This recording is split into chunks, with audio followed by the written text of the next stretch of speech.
건강식품 영양 박사이신 이민숙 교수 모셨습니다. 어서 오세요. 안녕하세요. 일단 그 색깔을 떠나서 네. 콩은 우리 몸에 좋다. 어릴 네, 때부터 네. 그 말씀을 많이 듣고 자라왔고 그렇죠. 지금도 열심히 먹고 있는데요.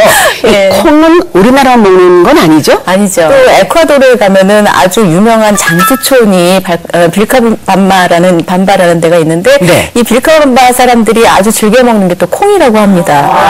그래서 이제 서양 사람들도 동양 사람들이 콩을 너무 많이 먹고 건강하니까 부러웠던지 콩의 건강 증진 효과를 많이 주목을 하고 있고요. 그래서 최근에 건강식품으로 많이 개발이 되고 있습니다. 네.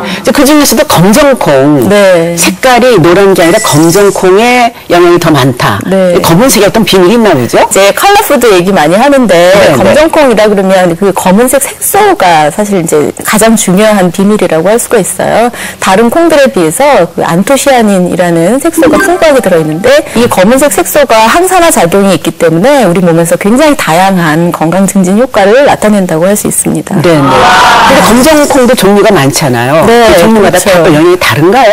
영양이 크게 다르다고는 얘기하기는 좀 어려운데요. 네. 지느미콩은 이제 서먹태라고 하죠. 지느미콩. 그럼 약콩이라고 예전부터 그렇게 불렸을 정도로 굉장히 항산화 효과가 뛰어난 이제 그런 콩이 되겠고요. 네. 그거보다 조금 더 큰 게 또 있어요. 서리태라는 건데, 예, 서리태는 첫설이 내릴 때 수확한다 해서 서리태라는 이름을 붙였다고 해요. 네. 근데 보면은 껍질은 그 검은색인데 안에는 약간 푸른색이 푸른색이 나요. 나요. 그죠? 예. 그리고 그거보다 조금 더 큰 콩이 또 검은 콩이 그냥 흑태라고 해서 일반적인 그 콩, 검은 콩을 얘기할 땐 또 흑태라는 표현을 씁니다. 네. 그리고 이제 콩국수를 참 좋아하는데 가끔 그 콩국수 먹을 때 비린 맛이 나서 못 먹겠다는 분들이 계세요. 그 비린 맛은 왜 나는 거죠? 비린내는 그 콩 안에 들어있는 성분 중에 약간 여성 호르몬에 작용을 하는 피토에스트로겐 성분이 있어요. 그게 조금 덜 가열이 됐을 때 약간 비린 맛이 더 강하게 나타나거든요. 네. 근데 소금을 약간 넣으시거나 설탕을 조금 넣어서 드시면 조금 더 고소한 맛이 강해지니까 네. 비린 맛을 덜 느끼시면서 맛있게 드실 수가 있습니다. 자, 그렇다면 이제 본격적으로 검은 콩의 효능에 대해서 자세히 알아보겠습니다. 네. 검은 콩의 효능 첫 번째가 탈모 예방에 도움이 된다고요? 탈모라 그러면 사실 원인이 굉장히 다양하기 때문에 모든 종류의 탈모에 다 효과가 있다 이렇게 볼 수는 없는데 기본적으로 아까 뭐 항산화 작용이 있다고 방금 전에 설명을 드렸잖아요. 항산화 작용이 있는 것도 탈모 예방에 도움이 될 수가 있고요. 또 혈액순환을 촉진하는 효과가 있는데 혈액순환이 잘 안 되면 탈모가 더 촉진이 되거든요. 네. 근데 반대로 혈액순환이 잘 되도록 도와줌으로써 탈모를 조금 더 지연시킬 수 있다 이렇게 볼 수가 있는 거죠. 네. 두 번째 효능, 노화 방지에 도움이 된다고요? 네. 사실 오늘 제일 강조하고 싶은 게 저는 이건데요. 계속 나오는 얘기예요. 안토시아닌. 네. 검은 콩의 그 가장 중요한 성분이라고 할 수 있는 안토시아닌이 우리 몸에서 항산화 작용을 해요. 근데 그 활성산소를 없앨 수 있는 항산화제인 안토시아닌이 굉장히 풍부하게 들어있는 검은 콩. 그럼 당연히 노화 방지에 도움이 될 수가 있겠죠. 네. 아, 오늘부터 더 먹어야지. 세 번째, 두뇌 발달에 도움을 주네요. 콩 안에 레시틴이라고 하는 성분이 많아요. 근데 레시틴이 우리 몸에서 대사가 되면서 콜린 또는 아세틸콜린이라는 물질을 이제 합성을 하게 되는데 이 물질이 신경 전달 물질이고 기억력을 발휘하는 물질이거든요. 그래서 계속해서 레시틴을 공급을 해주면 노화에 따라서 이제 그 콜린이나 아세틸콜린이 좀 줄어들어서 기억력이 저하된다거나 치매가 생길 때 그걸 예방해 줄 수 있는 그런 기능이 있는 거죠. 네 번째, 지금 같은 맥락이 될 것 같은데 성인병 예방에 도움을 주는군요. 성인병 중에서도 특히나 콜레스테롤이 높아지는 고지혈증을 완화시키는데 도움이 될 수가 있어요. 콩 안에 들어있는 기능성 성분들 또는 뭐 올리고당이라든가 식이섬유소 같은 것들이 우리 몸에서 콜레스테롤 수치를 조절을 하는데요. 콜레스테롤 수치가 높아서 좀 문제가 생긴 분들은 굉장히 효과를 많이 볼 수가 있고요. 또 당뇨에도 굉장히 많은 도움을 받을 수가 있어요. 콩 안에는 탄수화물도 들어있지만 단백질이 굉장히 많이 들어있는데 단백질 성분은 그 혈당을 높이지 않거든요. 그거 말고도 트립신 저해제라는 기능성 단백질이 들어있는데 췌장세포를 막 활성화시켜 준대요. 그러니까 인슐린이 더 잘 분비되도록 도와주는 역할을 하는 거죠. 그렇기 때문에 당뇨 환자의 혈당 관리 그걸 이제 지속시켜 주는데 굉장히 큰 도움을 줄 수가 있습니다. 네네. 자, 다음에는 또 피부 건강에도 도움을 주네요. 역시 주부님들 관심 많으세요. 피부 건강이라는 게 사실 굉장히 다양한 요소가 작용을 하죠. 근데 이제 기본적으로는 노화를 막기 위해서는 항산화제가 필요한 거고, 그래서 안토시아닌이 갖고 있는 항산화제 성분 그 기능에 이제 주목을 한다면 충분히 뭐 흔히 과일, 채소 이런 얘기 많이 하는데 과일, 채소뿐만 아니라 검은 콩의 항산화 효과도 우리가 주목을 해볼 필요가 있다 생각이 되고요. 그러니까 중요한 건 콜라겐이 아니라 충분한 양의 단백질을 섭취하는 거예요. 근데 이제 콩 안에 단백질이 많이 들어있고 특히나 이렇게 고기를 먹으면서 생겨나는 문제를 해결할 수 있는 게 콩단백이잖아요. 그래서 피부가 노화되고 처지고 막 이럴 때 콜라겐을 많이 만들어내게 피부 탄력을 유지할 수 있도록 도와주는 그런 단백질 공급원으로서도 굉장히 효과적이라고 생각이 돼요. 돼지 껍질이 아니라 콩이군요. 안 돼요. 돼지 껍질 안 됩니다. 자, 6번째 체내 독소 배출에 도움을 준다.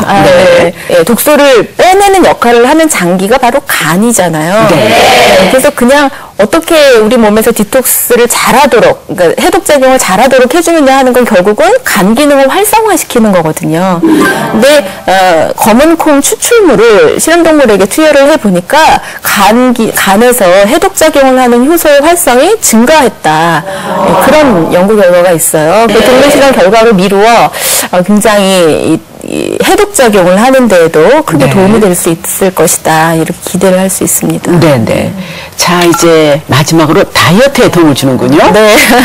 다이어트는 앞서 잠시 설명드렸던 당뇨하고도 관련이 있다고 볼 수 있는데요. 혈당 지수라고 GI 지수라고 하는데요. GI 지수가 높은 음식들은 더 살이 찌는 음식들이에요. 근데 콩은 GI 지수가 굉장히 낮아요. 왜냐하면 탄수화물 함량은 좀 낮고 단백질 함량이 높은 반면에 거기다 식이섬유소도 많고 그런 면에서 굉장히 다이어트에도 도움이 된다고 볼 수가 있습니다. 이 검은 콩이 또 갱년기 여성이 좋다는 얘기를 들은 적이 있거든요. 어떤가요? 갱년기 여성에게 좋다는 이유는 뭐냐면 갱년기가 되면은 여성 호르몬 수치가 낮아지죠. 그래서 생겨나는 여러 가지 증후군들이 있어요. 그렇죠? 폐경 증후군도 있고 골다공증도 굉장히 위험도가 증가를 하게 됩니다. 그러면 결국은 여성 호르몬이 해야 될 역할들이 굉장히 다양한데 그걸 못하게 되기 때문에 그런 문제들이 발생을 하게 되는데 콩 안에는 피토에스트로겐, 즉 식물성 에스트로겐이라는 성분이 있는데 이것이 우리 몸에서 에스트로겐이라고 하는 여성 호르몬의 역할을 해요. 그러니까 갱년기가 되면서 여성 호르몬 수치가 낮아졌을 때 콩을 먹어서 우리 몸에서 에스트로겐을 대체할 수 있는 그런 물질을 이제 넣어준다면 그런 여러 가지 갱년기 증후군을 좀 예방을 할 수 있다 이렇게 보는 거고요.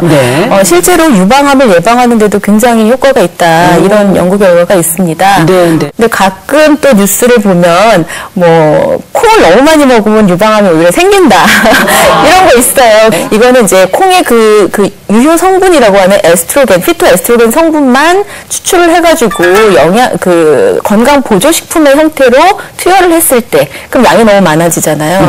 그래서 오히려 부작용으로 유방암이 증가했다 이런 거예요. 그러니까 건강 보조식품으로 드시지 말고요. 그냥 콩으로 드시면 돼요.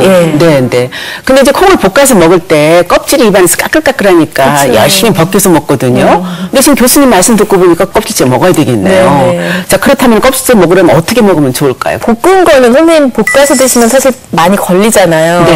걸리적거려요. 그러니까 먹기 쉽게 하려면 그게 이제 껍질이 같이 붙어 있는 상태로 먹을 수 있는 뭐 콩 자반으로 한다거나 아니면 콩 요리를 할 때 갈아서 하는 경우가 있잖아요. 그럴 때도 껍질 벗기지 말고 함께 갈아서 요리에 넣으시면 좋겠습니다. 그 한때 초콩이 대단히 유행했었어요. 들었어요. 네, 그게 네. 다이어트에 좋다고 하니까 너나 없이 해 드셨는데 네. 초콩 드실 때 주의할 점 있다면서요?